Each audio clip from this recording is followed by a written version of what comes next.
시청자 여러분 안녕하십니까? KBC 특별대담 이정선 교육감에게 교육 통합의 해법을 묻다. 진행을 맡은 백지훈입니다. 네, 통합특별법이 국무회의 문턱을 넘으며 오는 7월 1일 전남 광주특별시가 출범하게 됩니다. 이에 따라 광주와 전남의 교육 통합도 본격적인 준비 단계에 돌입한 상황입니다. 오늘 이정선 광주광역시 교육감과 함께 광주 전남 교육 통합을 위한 앞으로의 과제를 짚어보겠습니다. 교육감님 안녕하십니까? 안녕하십니까? 네, 지난주였죠. 특별법이 이제 국무회의 통과하면서 전남 광주특별시 교육청도 7월에 이제 같이 출범하게 되는데요. 현재 이 특별시 교육청 준비는 좀 어떻게 되고 있나요? 네, 척척 잘 진행되어지고 있습니다. 일단은 지역 소멸을 막고 교육 때문에 되돌아오는 광주 전남을 만들어보자라고 하는 게 핵심인데요. 이것을 준비하기 위해서 교육행정 통합 실무 준비단을 만들었습니다. 광주 전남 교육청 공이 만들었는데요. 14명, 15명 이렇게 인원을 구성을 했습니다. 이것을 통해서 지금까지 광주 전남이 40여 년 동안에 걸쳐서 나뉘어져 있던 교육 시스템과 교육 운영 방식을 일일이 다 점검하고, 즉 상황 파악을 하고, 그리고 추진 과제가 무엇이며 또 성공적인 통합을 위해서 해결해야 할 과제들이 어떤 것이 있는 것인가를 하나하나 꼼꼼히 짚어가면서 이와 같은 것들을 정리를 하고 있습니다. 1차로 만났고 2차로 또 만났습니다. 그리고 오는 18일과 23일 교육 공동체를 대상으로 해서 이번에 공청회를 마련했는데요. 이 의견을 수렴해서 앞으로 풀어나가야 할 과제를 풀어나가는데 여러 가지로 도움을 받고자 그렇게 준비를 하고 있습니다. 네, 교육감님 말씀하실 때 교육 때문에 되돌아온다. 사실 저희가 그동안엔 교육 때문에 떠나는 경우가 많았는데 이게 통합이 되면 교육 때문에 되돌아오는 상황이 펼쳐질 거라고 생각하십니까? 그렇게 되어야 하지 않을까 싶습니다. 아무도 가보지 않은 길이었기 때문에 어떻게 전개될 것인가는 우리가 어떻게 하느냐에 달려 있지 않을까 이렇게 생각합니다. 교육 때문에 되돌아오게 하기 위해서는 일단 40여 년 동안 떨어져 있던 광주와 전남의 교육 시스템, 이거부터 일단 상황 파악을 해야 할 것 같고요. 그래서 교육 수준을 일단은 대도시 중심으로 해서 지금까지 교육 인프라가 구축되어 왔고, 여러 가지 재정이랄까 아니면 실력이랄까 아니면 그 이외의 인프라랄까 복지, 이러한 것들이 대도시 중심으로 이루어지다 보니까 그렇지 못한 지역의 수준이 좀 떨어져 있습니다. 이러한 수준을 끌어올려줘야 되는 그런 과제를 저희들이 안고 있습니다. 이것만이 아니라 이제 교육 격차가 또 있었지 않습니까? 지역별로 격차가 있어서 대도시 쏠림 현상이 계속 있어 왔었는데 이러한 격차를 또 어떻게 줄일 것인가도 굉장히 중요한 과제입니다. 그리고 이제 지역마다 지역의 특성에 맞는 특별히 지역 산업과 연계되어지는 이 교육 킬러 콘텐츠를 만들어서 지역 산업과 맞는 이러한 직업계 또 특성화계고를 양성함으로써 지역 교육 경쟁력도 올리고, 결과적으로서는 우리 지역에서 나서 우리 지역에서 교육을 받고 또 우리 지역에서 취업을 하고 우리 지역에서 정주하는 그러한 선순환 구조를 구축을 해줘야만이 교육 때문에 되돌아오는 그러한 광주 전남이 되지 않을까 이렇게 생각을 합니다. 그러니까 이재명 정부가 이야기하고 있는 5극 3특, 이 5극 3특에 이제 광주 전남이 첫 번째 1극이 될 것인데, 말씀하셨던 분야에 그동안 교육 때문에 저희 아이들이 대학을 서울로 가고 거기에서 서울에서 대학을 다니고 나면 또 취업도 일자리가 없으니까 어쩔 수 없이 그쪽에 눌러앉게 되는 그런 경우들이 많았다는 거죠. 근데 이런 부분들을 교육감님 말씀하셨다면 오히려 반대로 이제는 교육 때문에 광주 전남으로 돌아올 수 있는 그런 기회를 만들어 보시겠다는 거죠. 예, 맞습니다. 이 이재명 정부가 고등교육의 경우에는 서울대 10개 만들기를 지금 추진하고 있지 않습니까? 그런데 서울대가 서울에만 있기 때문에 쏠림 현상이 생기는 거잖아요. 그런데 이제 서울대를 지역에 분산해서 지역마다 하나씩 만들게 되어지면 굳이 서울대를 서울로 안 가도 지역에 있는 서울대 수준의 대학을 가도 될 거다. 그런 거와 마찬가지로 중고등학교도 지역마다 명품 학교를 만든다면 굳이 대도시로 쏠림 현상이 생기지 않고 지역에서 그 학교를 다니는 그러한 구조로 바뀌지 않겠는가. 그래서 지역에다 명품 학교를 만드는 것이 중요하다. 그것이 이제 교육을 통한 지역 되돌아오기, 지역 살리기 그런 것이 되지 않겠나 이렇게 봅니다. 네. 이번에 특별법이 국무회의 통과하는 과정에서 보니까 이제 교육이 통합되는 과정에서 이런 부분은 좀 아쉽다. 아니, 이런 부분은 좀 괜찮을 것 같은데라고 이제 혹시 생각하셨던 게 있을까요? 그러니까 이런 것 우리가 좀 이 부분은 교육에 주목할 만한 점이고 네네. 이 부분은 교육이 좀 아쉽네 하신 것. 네, 이번에 말씀하신 것처럼 특별법을 만들면서 여러 조항들이 이제 생겼지 않습니까?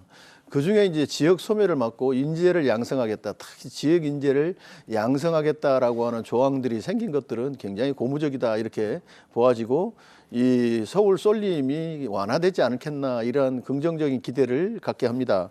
뿐만 아니라 인사의 불안정성과 관련해서 인사와 관련된 교육 구성원들의 근무지는 현행 지역을 원칙으로 한다라고 하는 그런 조항도 생겨서 불안정성을 어느 정도 완벽하게는 아니지만 해소했다 이렇게 생각합니다.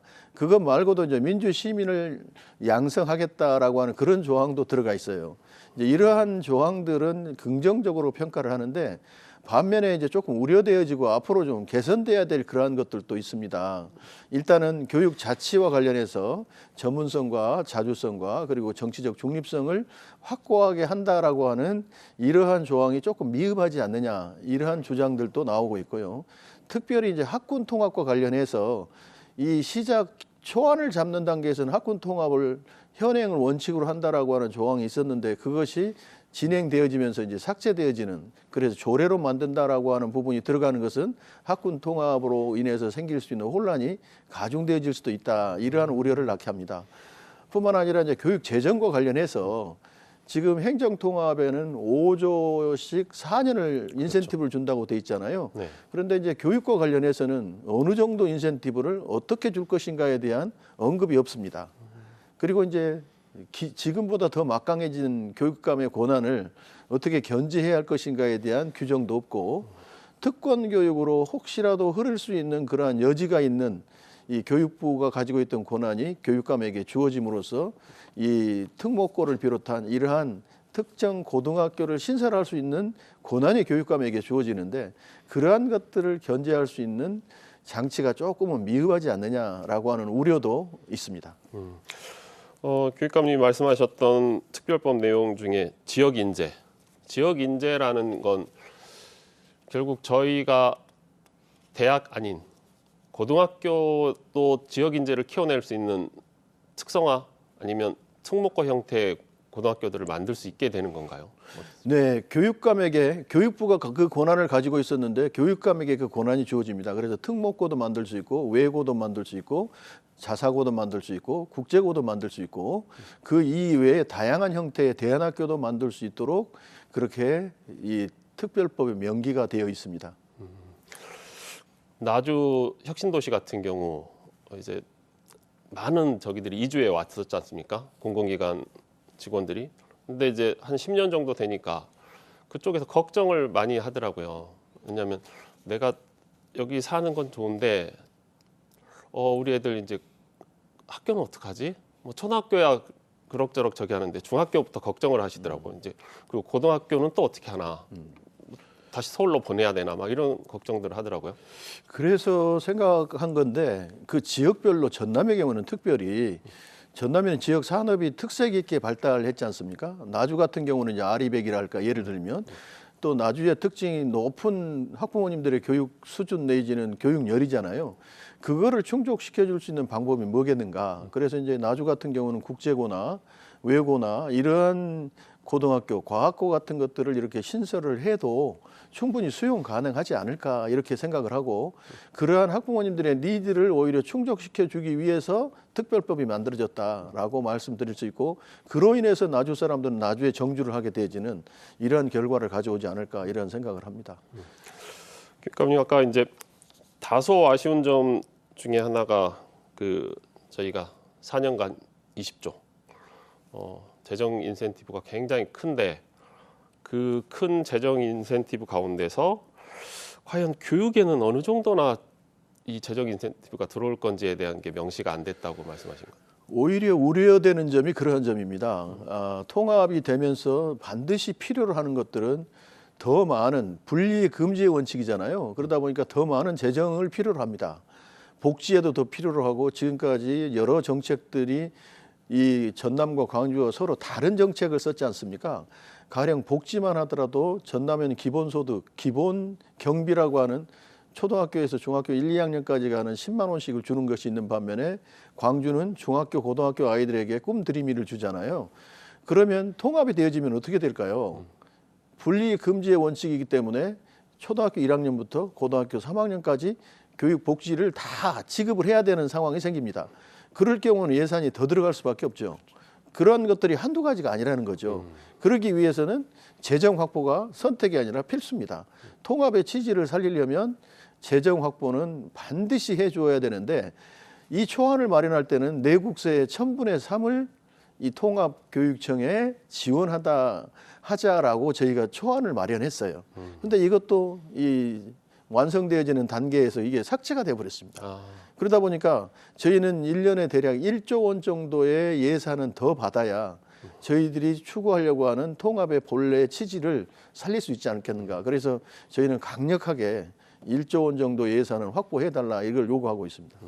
1조 원이면 한 20% 정도인데 5조니까 연간 지금 저희 광주교육청이 2조 8천억 정도, 전남교육청이 4조 4천억 정도 되니까 그것의 상당 부분을 차지하는 그러한 액수가 되겠죠.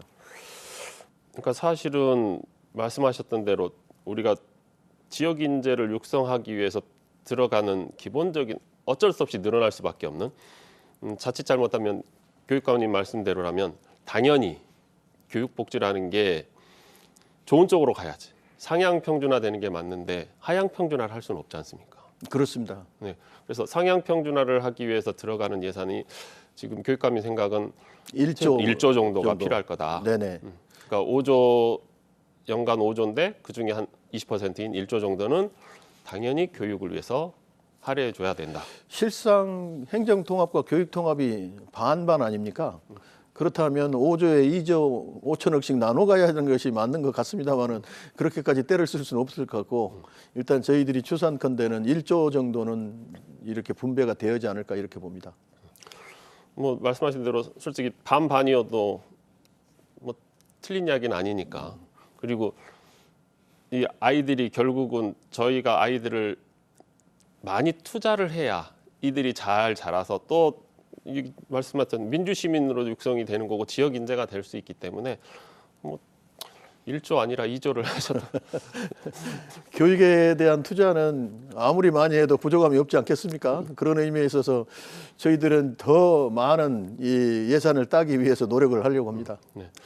그리고 이제 아까 말씀하시는 중에 그게 있었어요. 교육 자치 문제 그리고 통합된 특별시의 교육감이 가지는 권한.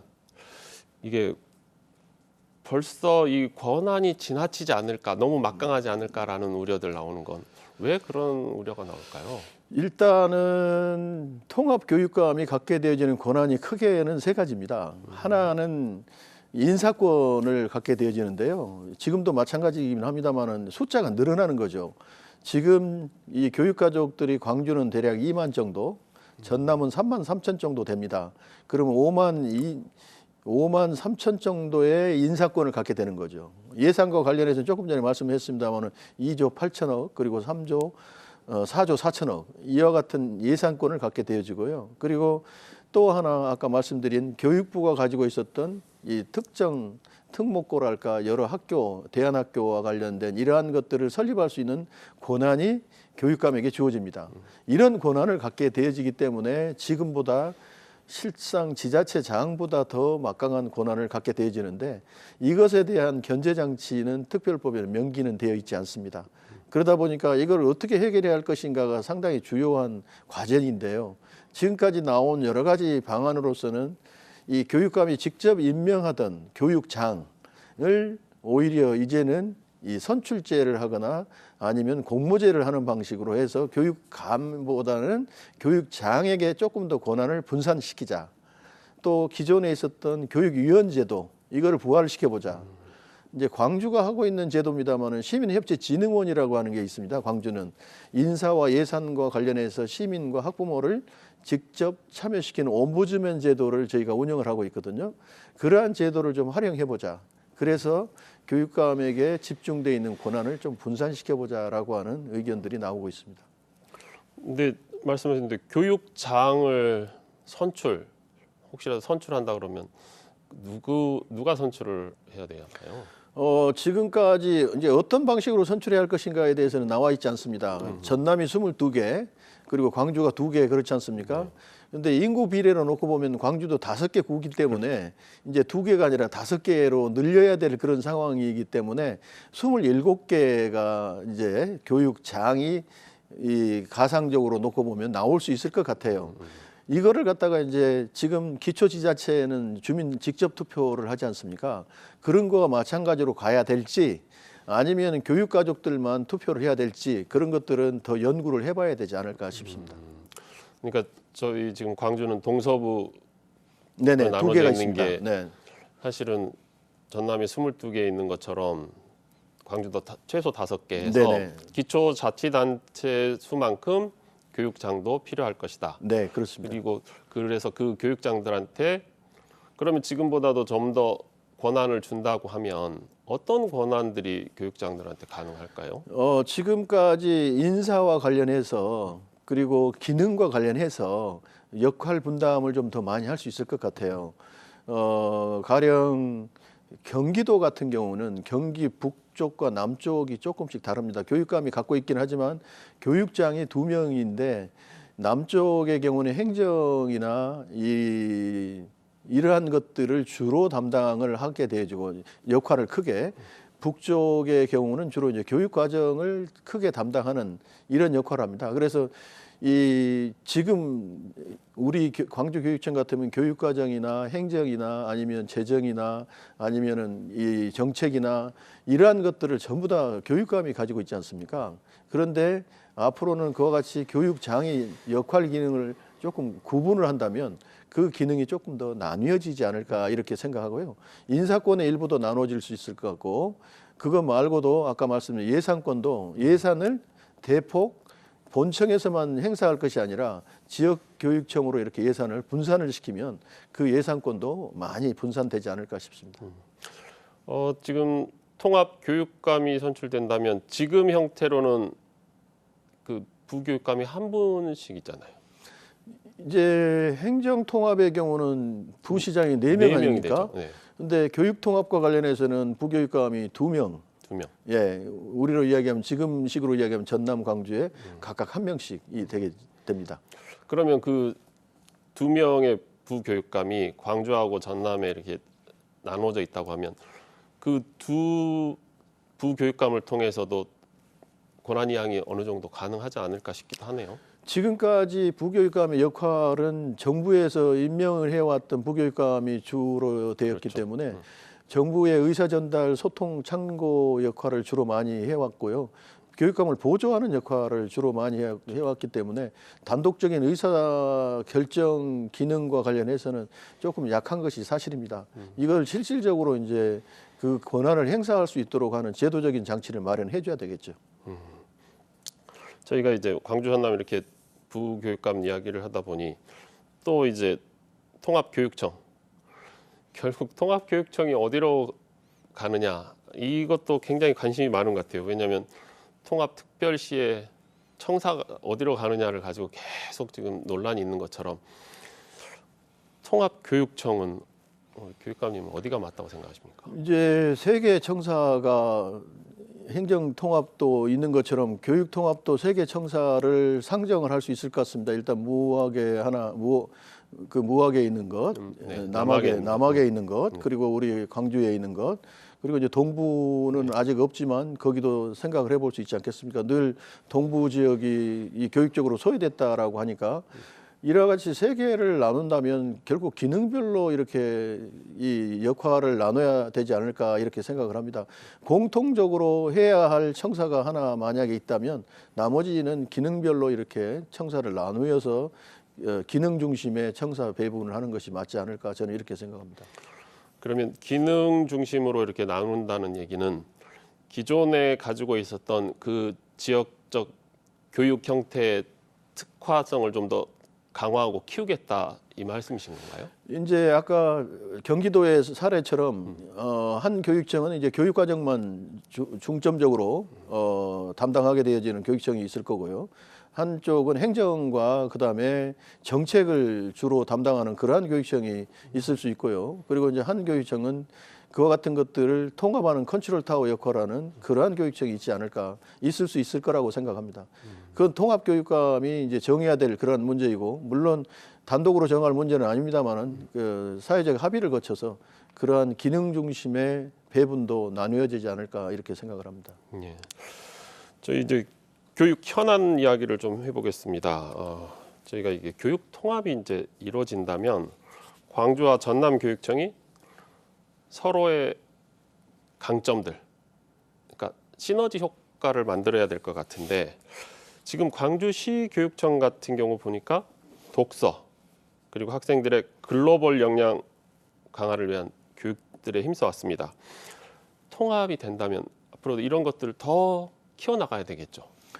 일단은 광주가 가지고 있는 정책의 장점, 이거를 언론사에서 평가하기를 5가지로 이야기를 하고 있는데 이와 같은 언론사가 평가하는 5가지 정책의 강점은 살려가야지 않을까 싶습니다. 그중에 하나가 글로벌 리더 세계 한 바퀴라고 하는 글로벌 감각을 키우기 위한 이러한 노력들, 국제 감각을 키우기 위한 노력들.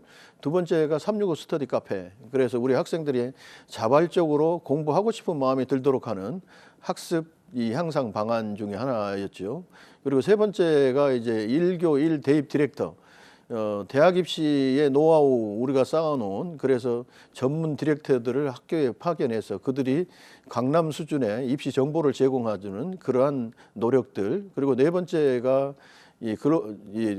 우리 학생들의 꿈과 끼, 특별히 예술적인 문화 예술적인 꿈과 끼를 키워주는 야외 버스킹 그리고 광주 학생 탤런트 페스티벌 이러한 것들. 그리고 마지막이 이제 독서 교육인데요. 특히 책으로 세계로라고 하는 프로그램을 통해서 우리 아이들이 책도 읽고 이 세계적인 이 독서와 관련되어진 감각도 키우고 하는 이러한 노력들을 해왔던 5가지는 광주와 전남이 통합되더라도 광주 교육의 장점을 살려갈 수 있는 그러한 정책이 아닐까 이렇게 생각을 합니다. 지금 말씀해주신 그 글로벌 교육, 그러면 여기 같은 경우는 어떤 학생들이 대상이 돼서 어떤 체험들을 할 수가 있었나요, 그동안에? 지금까지 3년 반 동안에 걸쳐서 저희가 1231명의 학생을 해외로 내보냈는데요. 45가지 주제에 걸쳐서 35개 국가로 내보냈습니다. 이때 주제는 예컨대 책에 관심 있는 사람은 독서교육, 또 세계 평화와 관련된 경우에는 이제 평화교육, 직업과 관련된 것은 직업교육, 그리고 그 이외에도 이제 반도체, 기후환경 위기, 또 봉사, 또 우리 선열들의 독립정신 이러한 것들과 관련해서 리더십 이런 것까지 관련해서 그 주제가 45가지입니다. 그렇기 때문에 학생들이 원하는 주제는 거의 다 갈 수가 있는 이 다양한 주제를 펼쳤기 때문에 그러한 거라고 보시면 됩니다.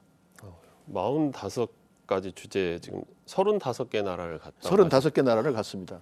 동남아는 거의가 제외가 됐고요. 그 중에서도 대부분 우리가 생각하는 선진국이라고 하는 나라들로 갔습니다.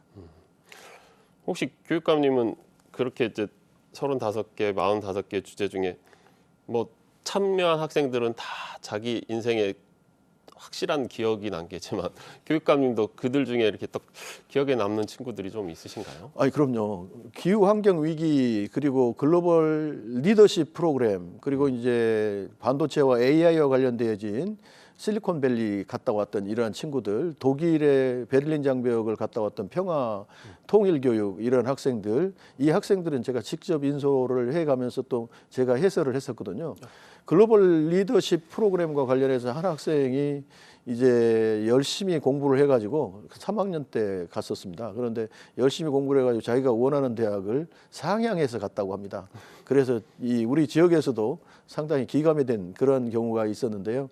대부분의 학생들이 거기 갔다 와서는 자기 인생의 꿈이 한 뼘씩 커졌다라고 합니다. 그래서 더 열심히 공부하지 마라고 해도 해서 인생을 바꾼 학생들이 여럿 있습니다. 그와 관련된 것들을 저희가 책자로 내가지고 발간을 했거든요. 참고가 되지 않을까 싶습니다.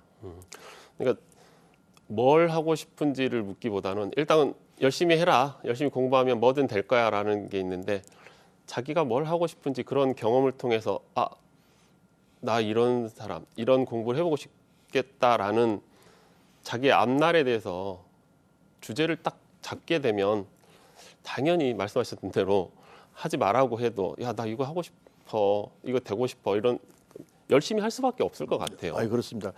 기본적으로 해라 그리고 꿈을 가져라 이렇게들 많이 이야기합니다. 근데 이거는 제가 봤을 때는 상당히 무책임합니다. 왜냐하면 어떻게 해야 할 것인가, 꿈을 어떻게 실현할 것인가에 대한 방법을 모르기 때문입니다. 그 방법을 가르쳐 줄 수 있는 방법을 안다면 정말 좋은 일이죠. 글로벌 리더 세계 한 바퀴 프로그램은 그 방법을 가르쳐 주는 정말 좋은 방법입니다. 누구나에게 직접적으로 이렇게 해라라고 말하지 않아도 본인이 그 속에서 느끼고 체험하고 몸으로 체화해버리기 때문에 어떠한 방법보다도 더 열심히 하게 되어지는 성취 동기를 갖게 되어지는 학습 동기를 갖게 되어지는 그러한 방법이다. 그래서 저희가 늘 하는 말처럼 바다를 그리워하게 해주자. 바다를 그리워하게 하려면 바다를 데려가 봐야 할 거 아닙니까? 그렇죠. 그러한 방법들을 저희는 글로벌 리더 세계 한 바퀴에서 찾습니다.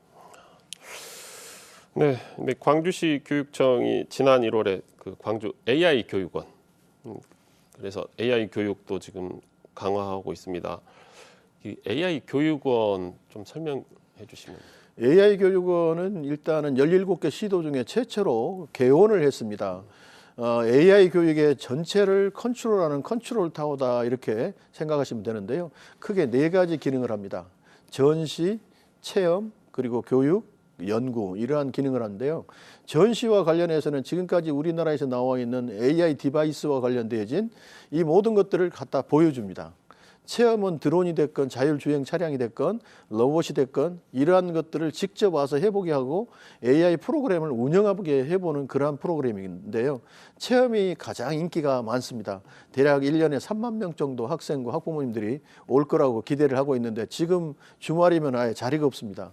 그거 말고 이제 교육과 관련해서 영재교육, 특히 로봇이나 반도체나 AI에 관련된 영재교육이 여기 와서 교육을 하고요. 특히 교사의 연수도 여기서 합니다. 그리고 이제 연구 분야는 앞으로 AI 교육이 어떻게 진행돼야 할 것인가에 대한 연구, 그리고 실제로 이 AI 교육과 관련해서 학교 교육 현장에서 어떻게 적용돼야 할 것인가에 대한 실증적인 연구를 하는데요. 저희 광주는 디지털 기반의 미래 교육을 이러한 4가지 방법을 합니다. 그 중에 하나가 인프라를 구축하는 것, 두 번째가 관련된 컨텐츠를 제작하는 것, 세 번째가 교수학습 방법에 활용하는 것, 네 번째가 교사들의 역량을 강화하는 것. 이러한 모든 것의 컨트롤 타워가 AI 교육원이고 그러한 역할을 하기 때문에 체계적으로 AI 교육을 할 수 있다 이렇게 말씀드릴 수 있죠. 저희가 뭐 AI 교육원 이렇게 이야기를 해도 전시나 체험은 바로 이렇게 이해가 되는데 교육, 연구 이런 부분은 그럼 어떤 분들이 연구를 담당을 하시는 거예요? 연구는 저희들 전문 이제 장학사들이 프로젝트나 또 여러 과제를 갖다가 발주해서 이제 그걸 가지고 하는 거고요. 특히 이제 그때는 이론적인 연구보다는 실제적으로 학교에서 어떻게 이러한 것들이 활용되어질 것인가에 대한 연구를 주로 하게 되어집니다. 교육이라고 하는 것은 강의실이 따로 있습니다. 그 안에. 그래가지고 그 안에 영재 교육도 거기 와서 하고 특히 초등학교 학생들의 그리고 교사들의 연수를 주로 이제 거기서 담당하게 되죠. AI 교육과 관련된 교사 연수, 그래서 역량 강화를 할 수 있는 그러한 기반이 마련되어 있습니다. 지금 아까 자랑해 주신 광주 교육의 5가지 중에 독서도 있었어요. 근데 독서 같은 경우가 사실 요즘에 저희가 AI 하는데 AI라는 것들을 가장 잘 활용하는 게 중요한데 그 잘 활용하는 세대가 40대 이상, 50대가 가장 AI를 잘 쓴다고 합니다. 그게 왜냐하면 인생에 대한 경험치가 있기 때문에. 그래서 사실은 그러면 어린 학생들이 무슨 경험치를 가지지 하겠지만 독서라는 거. 독서를 통해서 AI 교육과 연관될 수 있는 것들. 뭐 AI가 다 해주는 게 아니라 AI를 부릴 줄 아는 방법들. 그리고 독서를 통해서 AI가 생각하지 못했던 것들을 계속 만들어낼 수 있는 그런 학생들을 키운다고 보면 독서도 지금 AI 시대에 오히려 더 중요해지는 분야가 아닌가 싶습니다. 아, 맞습니다. 정확하게 말씀하셨는데요. 그 창의성과 문제 해결력을 가장 잘 길러주는 분야가 독서라고 이야기합니다. 이것은 우리가 직접 체험을 해볼 수 없을 때에 대체할 수 있는 간접 체험의 방법이 독서이기 때문에 독서 속에는 인류의 지혜가 들어있고 인류가 지금까지 문제를 어떻게 인지하고 그 문제를 어떻게 해결했는가에 대한 방법이 들어있습니다. 마찬가지로 AI, 예를 들어서 생성형 AI만 놓고 보더라도 챗GPT나 제미나이를 활용할 줄 알아야 되잖아요. 근데 이것은 어떻게 묻느냐에 따라서 전혀 다른 대답이 나옵니다. 따라서 어떻게 묻느냐, 정확하게 물어줄 줄 아는, 질문하는 방법을 정확하게 할 줄 아는 것이 중요한데 그 질문한 방법을 가장 정확하게 해줄 수 있는 방법이 폭넓은 이러한 독서 경험을 통하지 않으면 그게 불가능하다. 그래서 오히려 AI를 잘 쓰려면 그러한 이 창의력과 문제 해결력을 길러주는 독서가 더 중요해져 버렸다. 그런데 어떻게 독서를 하게 할 것인가가 굉장히 중요한 것 같아요. 이 책을 읽어라 그러면 또 책을 안 읽잖아요. 중요한 것은 책을 읽고 쉽게 만들어줘야 되는데 실상 AI를 잘 쓰려면 독서를 해야 됩니다. 그러니까 AI를 잘 쓰려면 독서를 해야 된다라고 하는 것들을 인지시켜줘야 됩니다. 그리고 또 책이 읽는 것이 재밌다라고 하는 것을 재미를 느껴야 됩니다. 유익성도 있어야 되고 그 속에는 재미도 느껴야 되고 감동도 느껴야 되는 것이 독서인데요. 그러한 것을 느끼게 해주려면 어떻게 하면 좋은가 해서 저희가 이제 독서 교육과 관련해서 책으로 세계로 이 프로그램을 개발했습니다.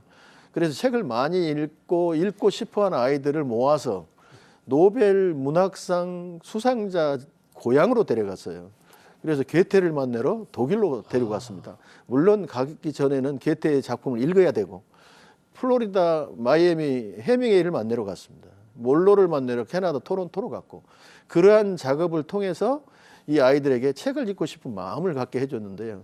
이번 올해는 일리아드 오디세이를 읽고 이번에 그리스, 터키, 튀르키예, 이집트 이러한 세 나라를 방문하게 되어집니다. 그러한 것들을 통해서 독서하고 싶은 마음을 들게 이렇게 해주겠다. 이게 우리들의 정책이죠.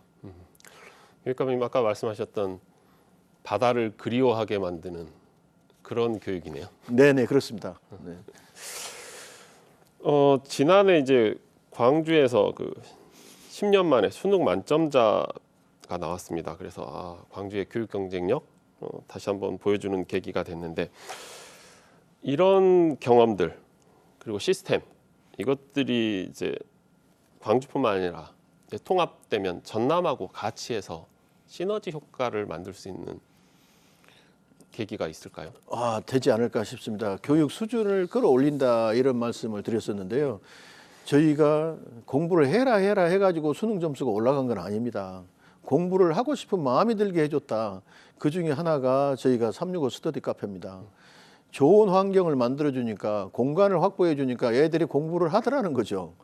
그리고 1:1 대입 디렉터가 친절하게 정보, 최신 최고의 입시 정보를 제공하니까 원서 쓰는 것이 그렇게 힘들지 않더라는 거예요. 그리고 365일 동안 24시간 오픈해 준 저희가 이 상담 코너가 있습니다. 저희 교육청에 이 상담 코너를 통해서 정말 많은 대입 정보를 제공해 주니까 대학 입시와 관련해서 정보가 부족해서 못 가는 일은 없도록 그렇게 했었습니다. 그러다 보니까 이러한 수능 만점이 나오게 된 것은 이 우연이 아니다. 본인도 열심히 했겠지만 선생님들도 열심히 했고 이런 환경을 조성해 주고 또 이러한 정책이 주요했기 때문에 그렇게 나오지 않았나 이렇게 생각을 하고 앞으로도 이러한 정책이나 노력들이 전남에까지 접목이 되어지면 전남의 경우에는 이 농어촌 특례 입학 제도라고 하는 게 있지 않습니까? 그런데 그러한 제도를 활용하더라도 광주에 비하면 턱없이 원하는 상급학교 진학률이 낮습니다. 그와 같은 상급학교 진학률을 이러한 노하우, 입시정보, 진로 진학 지도에 대한 노하우를 가지고 접목을 같이 하게 되면 올라가지 않을까 이렇게 희망 섞인 기대를 합니다. 교육감이 아까 말씀하실 때 365 스터디 카페 여기 같은 경우는 학교 내에 있는 건가요? 아니면? 네, 그렇습니다. 일반계 고등학교의 모든 학교에 대략 한 50개 가까이 되는데요. 그 학교에 옛날식으로 이야기하면 독서실. 그런데 이 독서실을 요즘 아이들의 취향에 맞춰서 독서실을 바꿨습니다. 새롭게 만들었어요. 1인실, 다인실, 인강실, 토론실, 휴게실, 그리고 조명도 학생들이 원하는 조명으로 바꿨고 30초마다 한 번씩 산소가 이렇게 뿜어져 나와서 이 피로해진 이 두뇌도 이렇게 피곤해진 이러한 신체도 활력을 갖게 해주는 이러한 환경을 만들어 줬습니다. 그러다 보니까 학생들이 그 속에서 공부하는 것에 대해서 굉장히 좋아하는 이게 전국적인 모델이 됐지 않습니까? 다른 데에서 다 배워가는. 그래서 저희가 이거를 갖다가 특허 내놨습니다. 특허가 가능한가요? 이제 특허에 준하는 이 단계의 특허입니다. 네.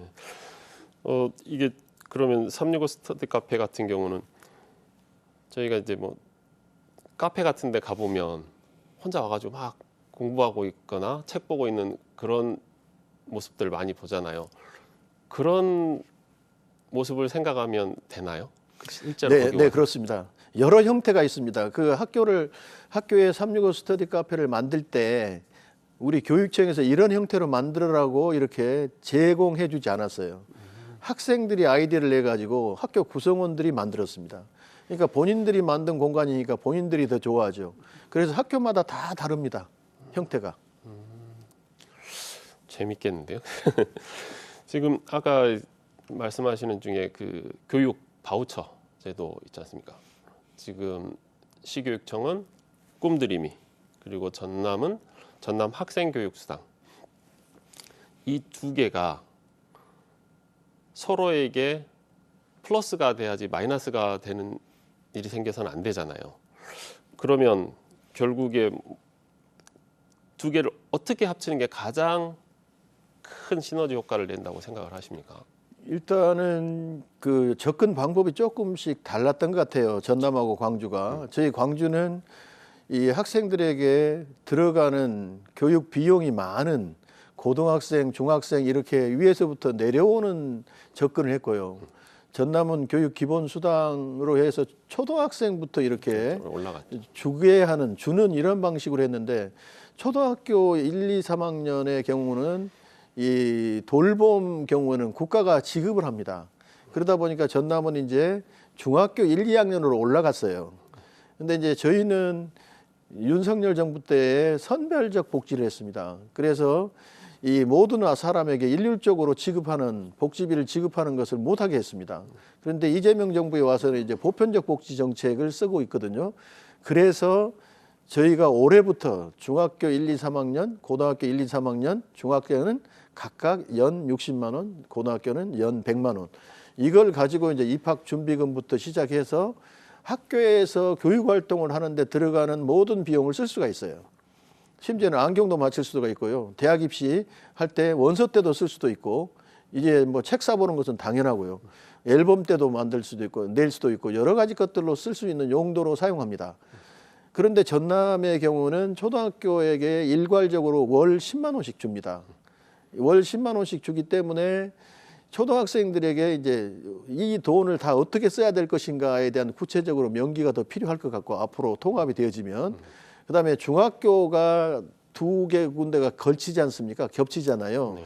그런데 이 겹치지 않게 초등학교 1학년부터 고등학교 3학년까지 복지비를 일괄적으로 다 지급하는 보편적 복지 정책으로 가야 할 것 같아요. 큰 틀은. 그런데 무엇에 쓰게 할 것인지 어떻게 쓰게 할 것인지에 대해서는 더 촘촘하게 정해야 될 것 같습니다. 그래서 허튼 데 쓰지 않고 학업에 필요로 하는 것들을 쓸 수 있도록 그렇게 해야 할 것 같습니다. 가령 학원비를 써버렸다.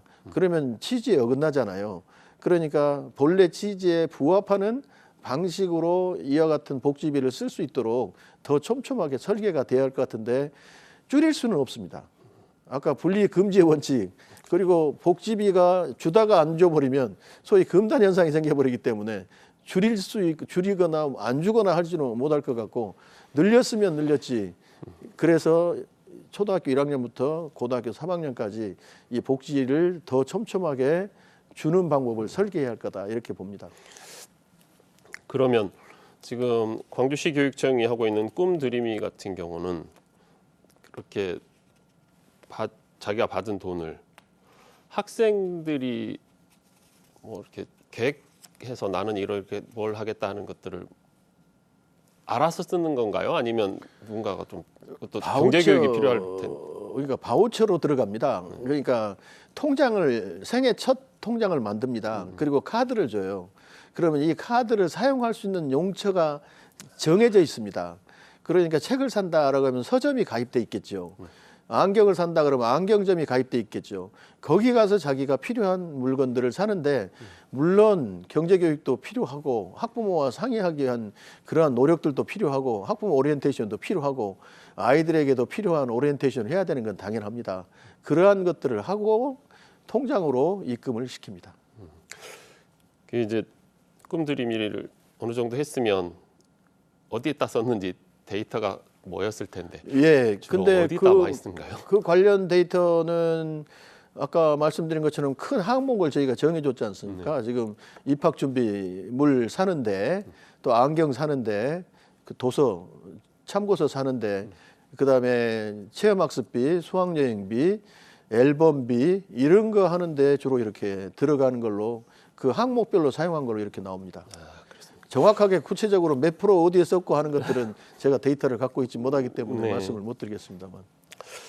지금 그동안에 광주시 교육청, 전남도 교육청이 이렇게 추진하고 있던 정책들 가운데 통합이 돼서 더 이렇게 확대되거나 아니면 서로 공유를 했으면 좋겠다 이런 것들은 저쪽에서 하고 있었는데 이게 분명히 도움이 될 것 같고 우리 쪽에서 하고 있었는데 전남에도 이게 좀 이런 것들은 확실히 됐으면 좋겠다 더 하는 게 혹시 있으신가요? 그 실력 광주 한마디로 광주를 이야기하면 그리고 전남의 경우는 이제 글로컬 교육이라고 하지 않습니까? 근데 전남은 생태, 문화, 예술 또 역사 이러한 것들이 숨쉬는 곳 아닐까요? 그래서 그러한 전남의 그 생태와 관련된 것들은 광주가 좀 받아들였으면 좋겠고 광주가 가지고 있는 이러한 그 실력 광주와 관련된 것들 이러한 것들은 전남이 좀 받아들였으면 좋겠다. 그런데 문화예술과 관련해서도 광주도 문화예술과 관련된 다양한 정책들을 지금 쓰고 있지 않습니까? 저희가 하고 있는 아까 야외 버스킹만 하더라도 그렇고 광주 학생 탤런트 페스티벌이나 아니면은 저희가 이 문화예술과 관련되어진 그러한 체험관 같은 것들도 특별히 1관, 2관을 만들어서 운영을 하고 있는데 이러한 문화예술 교육도 서로 공유가 되었으면 좋겠다 이런 생각이 들고요. 특별히 이제 광주가 하고 있는 것 중에 기초과학에 대한 강조가 이 광주만의 좀 특색 아닌가 싶습니다. 그 중에 노벨 플러스 원이라고 하는 정책이 있어요. 노벨 플러스 원은 저희 광주 교육청이 야심차게 준비해서 추진하고 있는 정책인데 10년 내에 광주 출신 과학자가 노벨 과학상을 받게 하겠다. 좀 뭐 허황된 그런 꿈이라고 할 수 있을지 모르겠지만 지금까지 노벨 평화상도 나왔고 그다음에 노벨 문학상도 나왔고 근데 그 주기가 단축돼진단 말이에요. 이게 그래서 10년 이내에 그거를 만들 수 있도록 우리가 인프라도 구축하고 다양한 프로그램도 만들고 이 과학고에 더 투자도 하고 이런 과학 실험실도 만들고 국립과학관과 연계한 프로그램도 더 많이 운영을 하고 이러한 노력들을 한번 해보겠다라고 하는 이 노력들을 하고 있는데요. 이것 이외에도 이제 수학을 포기하는 학생이 나왔으면 안 되지 않겠는가. 그래서 수포자 없는 학교 만들기 이 프로그램도 저희가 운영하고 있습니다. 수학이 모든 학문의 기초이고 모든 이 앞으로 상급학교 진학을 하는데 가장 핵심적인 이 분야이기 때문에 수학을 지금처럼 딱딱하고 재미없고 이렇게 배우지 않고 즐겁고 체험을 통해서 배울 수 있는 방법만 있다면 그것만 개발한다면 수학을 포기하는 아이들이 없게 할 거고 그로 인해서 상급학교 진학도 훨씬 잘할 수 있지 않겠는가. 이러한 노력들을 이 전남 아이들도 함께 누리면 어쩔까. 전남에서 또 이런 노벨 과학상을 받은 학생이 나온다면 더 좋겠다. 수능 만점자가 나온다면 더 좋겠다. 이런 생각을 합니다. 말씀 듣다 보면 이게 시너지 효과도 있지만 선택과 집중이라는 것도 분명히 필요할 것 같습니다. 그러니까 지금 광주 같은 경우 기초과학이라는 분야를 더 이쪽에서 한다고 하면 뭐 전남은 지금 생태 말씀하셨잖아요. 전남이 그러면 생태나 이런 부분들, 그러니까 다 기본적인 건 다 하더라도 그 위에 좀 더 업그레이드된 뭔가를 각각의 지역별로 특성화된, 특화된 분야들을 만들자 이 말씀이신 거죠? 네, 그렇습니다. 특히 그거를 이제 저희들은 교육 킬러 컨텐츠라고 이야기할 수 있고 전남 같은 경우는 이제 아까 말씀을 못 했습니다만은 지역 산업과 연계되어진 특성화, 특화된 교육을 해보자. 이제 이러한 노력들이 필요할 것 같습니다. 지금도 일부분 그렇게 되어 있는 데가 있습니다. 전남의 경우도. 가령 해남 같으면 이제 솔라시도가 들어오잖아요. 그러면 솔라시도와 관련되어진 AI 교육이 들어와야 될 거고 AI 컴퓨팅 센터와 관련해서 거기가 AI 교육원이 들어선다면 또 그게 딱 맞는 교육이 가능하지 않겠습니까? 또 이제 해남 같은 경우는 45%가 농어민이란 말이에요.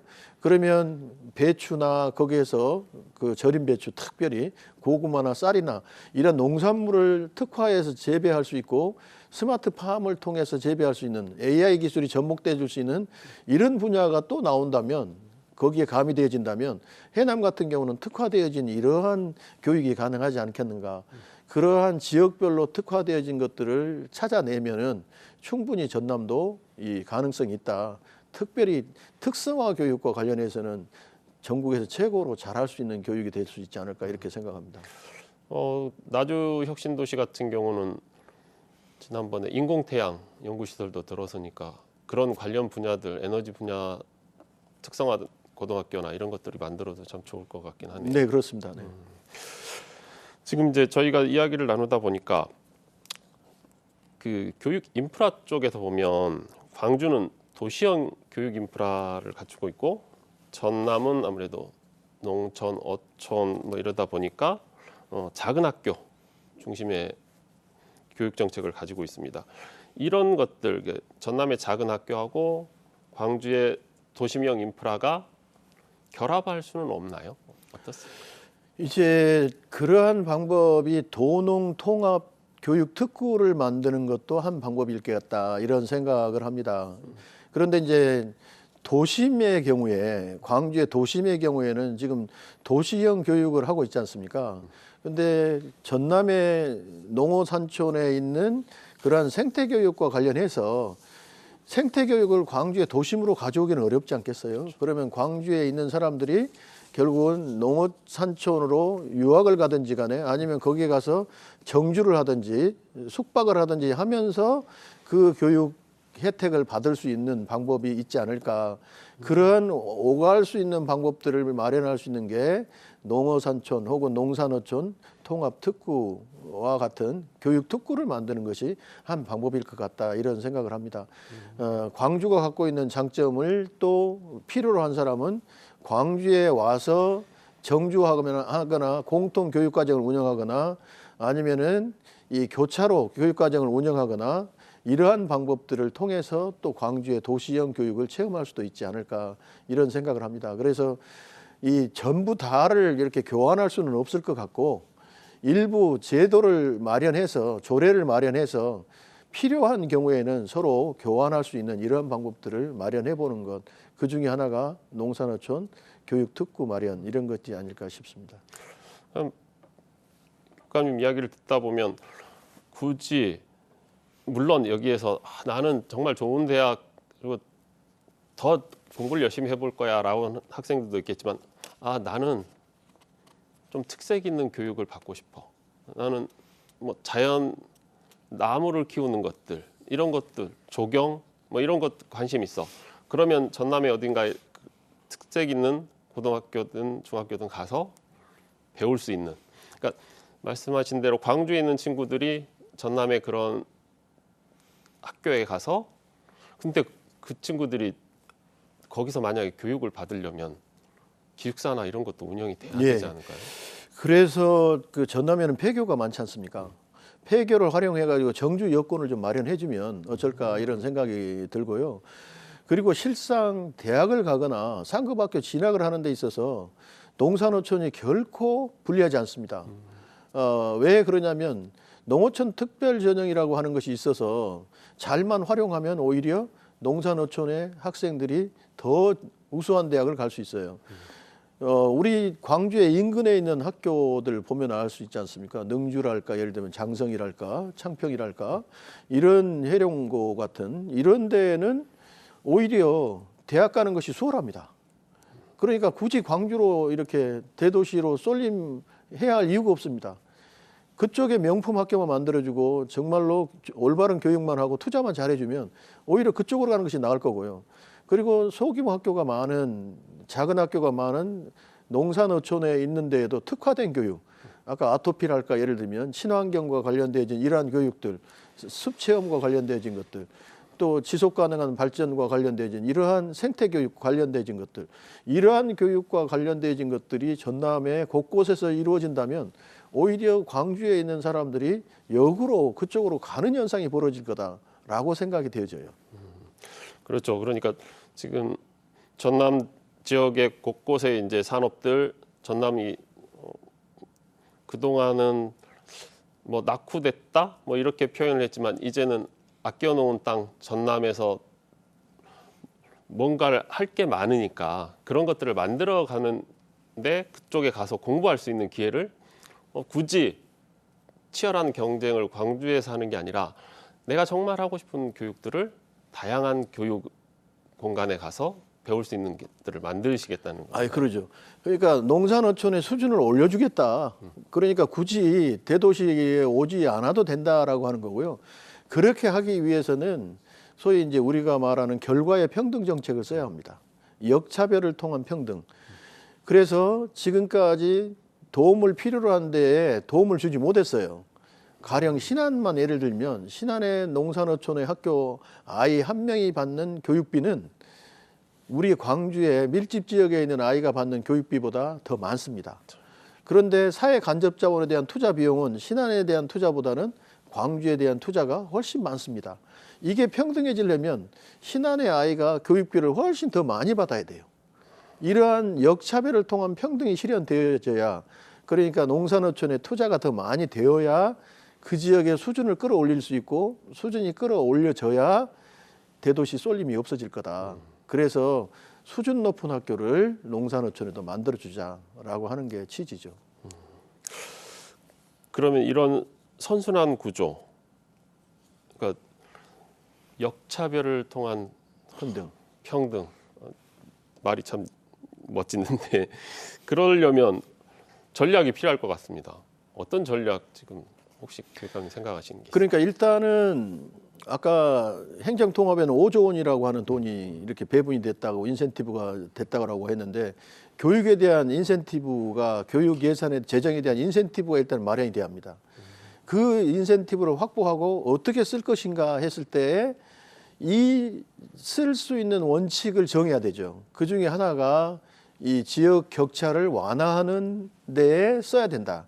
지역 격차를 완화하는 데 써야 된다면 없는 데에다가 더 퍼줘야 된다라고 하는 것이 지역 격차를 완화하는 원칙이죠.